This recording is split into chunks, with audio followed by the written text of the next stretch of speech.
Baik, Assalamualaikum warahmatullahi wabarakatuh. Kuliah hari ini kita mulai dengan terlebih dahulu kita membaca basmalah. Bismillahirrahmanirrahim. Pertemuan kita hari ini membahas tentang setting geografis dan sosiologis Arabia menjelang kedatangan Rasulullah, di mana nanti beliau itu menerima wahyu. Materi ini dirasa cukup penting mengingat nanti kita akan dihadapkan dengan satu pertanyaan besar. Mengapa Al-Quran itu berbahasa Arab? Maka jawaban yang bisa disodorkan sebagai sebuah argumen itu adalah argumen kosmologis dan sekaligus argumen sosiologis. Syafiq. Oke, yang pertama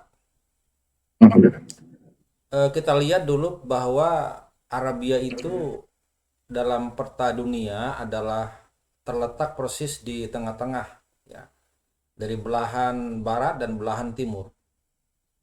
Sentral daripada dunia itu adalah Arabia. Kemudian kalau kita lihat, Arabia itu diapit oleh dua adidaya besar, ya. Di bagian barat itu ada kerajaan Bizantin atau yang disebut dengan Byzantine Empire. Kemudian di bagian timur itu ada kerajaan Persia atau Sassanid Empire. Nah, dua kerajaan besar ini mengapit Arabia. Dan Arabia adalah satu wilayah yang disebut dengan semenanjung. Jadi bukan kepulauan tapi semenanjung yang diapit oleh barat dan timur.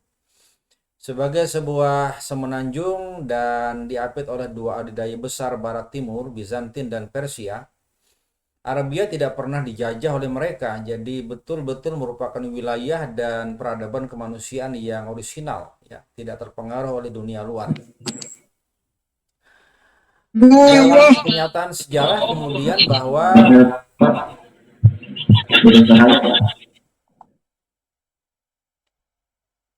peradaban barat yang dikuasai oleh Byzantine Empire itu melakukan kontak atau hubungan bilateral dalam dunia perdagangan serta politik ekonomi itu ke bagian timur, ke daerah Persia, dan mereka mau tidak mau harus melewati atau melintasi kawasan Arabia, melewati jalur laut di bagian laut Arab, laut Hindia, atau di bagian Suaranya nggak kedengaran, Pak. Maaf. Daerah Syam, ya.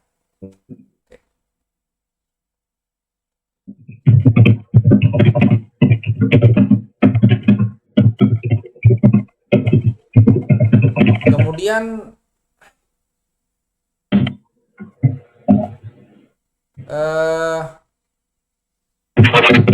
demikian pula sebaliknya, kawasan timur yang dikuasai oleh Persia atau Sassanid Empire itu juga ketika melakukan hubungan bilateral dengan dunia barat, mereka juga harus melintasi kawasan Arabia lewat jalur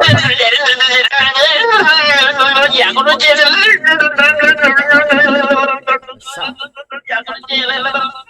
atau Palestina di bagian utara sana.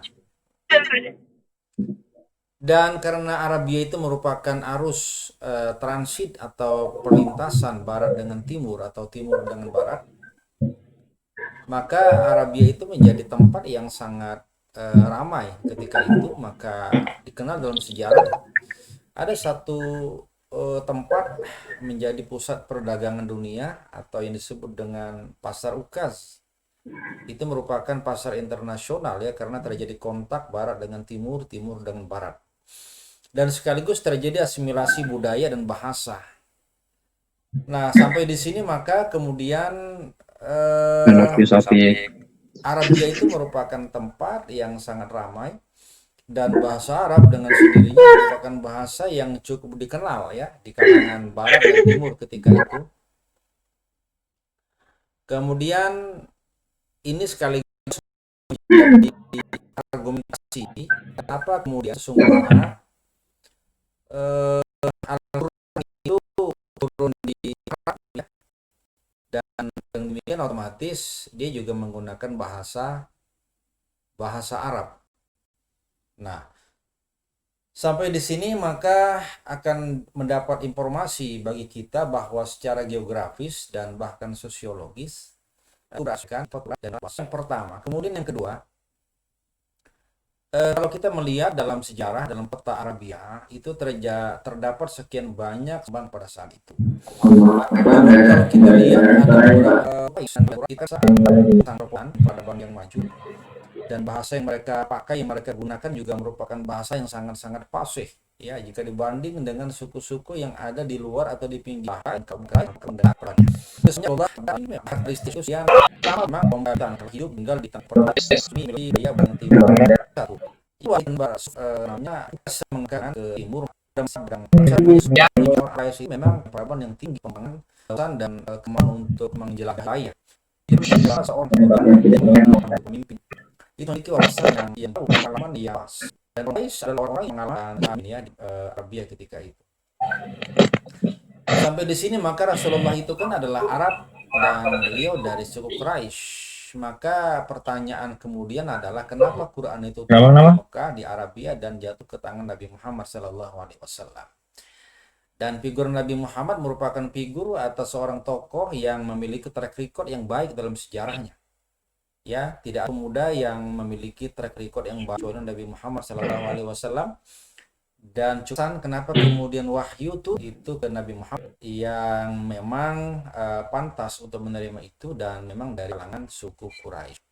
Nah, sampai di sini kemudian kita memiliki ya yang sangat lengkap secara sosiologis bahwa kemudian Quran itu turun menggunakan bahasa Arab karena Quran itu adalah diturunkan dan bahasa sebagaimana bahasa kaumnya, dan Nabi Muhammad yang menerima Quran itu adalah dari suku Quraisy, karena itu Quran itu berbahasa Arab.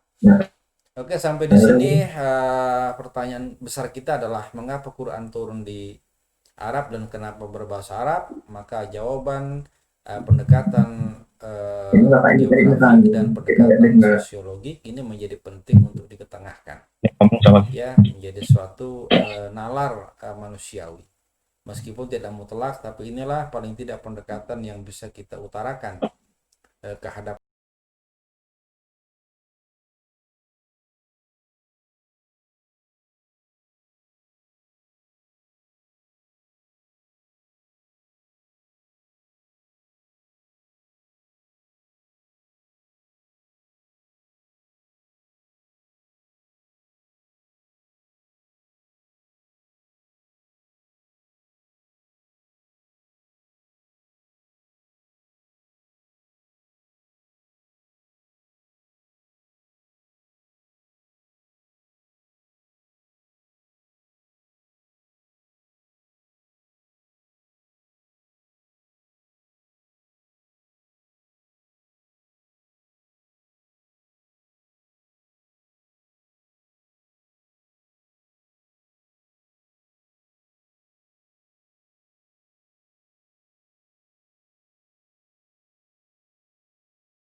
papan publik sebagai satu bentuk implementasi Kayaknya problem. Bapaknya kalian soalnya kita gak ada dengar bahasa Arab Al-Quran. Oke, mungkin demikian yang saya sampaikan pada kesempatan hari ini karena keterbatasan waktu dan keadaan koneksi yang mungkin agak kurang baik ya, agak buruk, jadi Bapaknya dengar bapaknya kan. dan Kita kita akhiri. dengeran sama Wassalamualaikum warahmatullahi wabarakatuh.